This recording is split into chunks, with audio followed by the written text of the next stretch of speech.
L'exercice 3, électrolyse de l'eau. On introduit un volume d'eau acidifiée dans un électrolyseur. On surmonte chaque électrode en graphite d'un tube à essai rempli d'eau destiné à récupérer le gaz formé. Puis on réalise le montage représenté sur le schéma ci-dessous. C'est ce montage. Sur celui-là, il y a un électrolyseur avec ses deux électrodes en graphite. De l'eau acidifiée est dans l'électrolyseur, puis deux tubes à essai au-dessus des deux électrolyseurs, un générateur et un ampèremètre.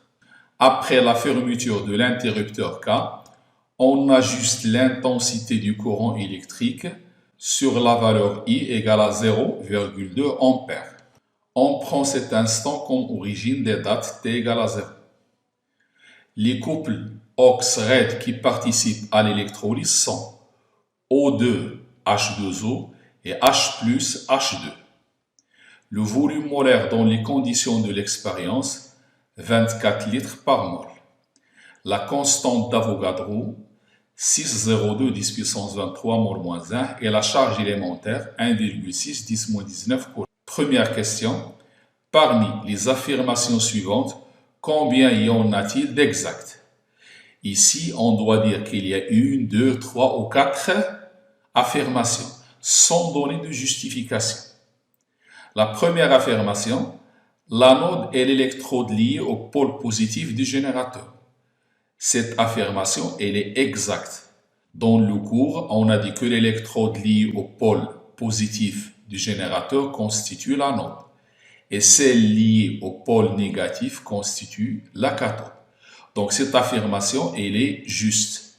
Une transformation forcée s'effectue dans le sens inverse d'une transformation spontanée. C'est la définition même de la transformation forcée. Donc cette affirmation, elle est juste. Au cours du fonctionnement d'un électrolyseur, il se produit une réduction à l'anode. C'est faux. À l'anode, il se produit toujours une oxydation. Donc cette affirmation, elle est fausse. Le courant électrique sort de l'électrolyseur par la cathode. Le courant électrique sort de l'électrolyseur de l'électrode reliée au pôle positif, c'est-à-dire l'anode. Donc il y a seulement deux affirmations qui sont exactes. Il y a deux affirmations exactes. Vous n'êtes pas censé dire quelles sont ces affirmations. Vous allez dire seulement qu'on a 1, 2, 3 ou 4. Pour plus de clarté pour la révision, les deux affirmations justes sont A et B. Mais on n'est pas censé donner ça. On est censé donner seulement il y a combien d'affirmations. 3.2. Écrire l'équation de la réaction qui se produit au niveau de l'anode. Donc au niveau de l'anode, il y a une oxydation, donc l'oxydation des molécules H2O.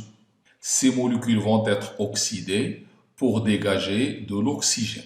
Il y a quelqu'un qui va me dire, pourquoi pas H2? Initialement, on n'a pas de molécules d'hydrogène dans la solution. On a de l'eau acidifiée, c'est-à-dire on a de l'eau et des ions H+. Les ions H+, ne peuvent être oxydés, c'est le H2O qui est oxydé. Donc 3,2.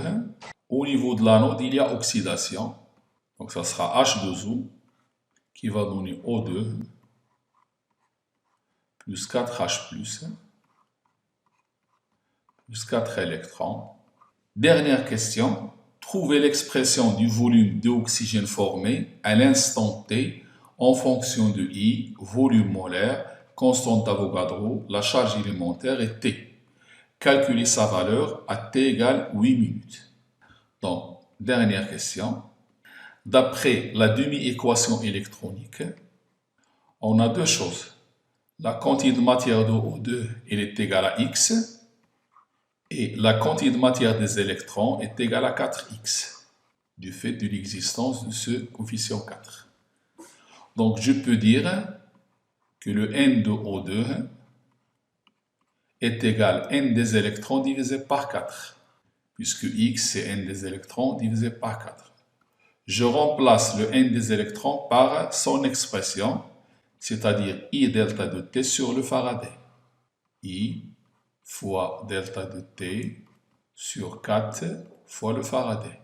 Dans l'énoncé, on n'a pas le Faraday, mais on a la constante d'Avogadro et la charge élémentaire. Donc ceci est égal I fois delta de T sur 4 fois la constante d'Avogadro fois petit e.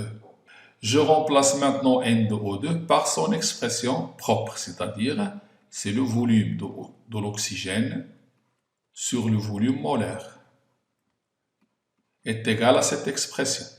Donc, le volume d'oxygène est le suivant.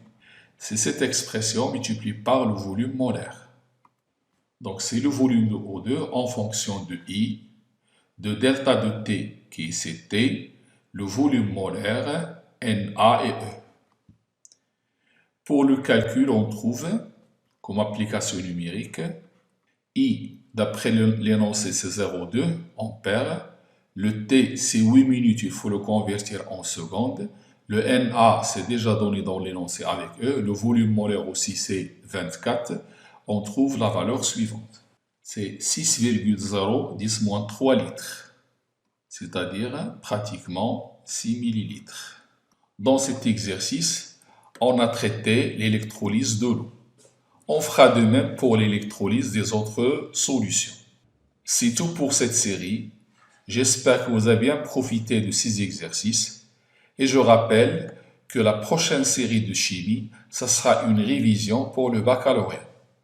Donc, à partir des prochaines séries de chimie, on fera que des révisions de chimie, la cinétique chimique, les acides et les bases, les piles et l'électrolyse. Merci de votre attention et à la prochaine séance.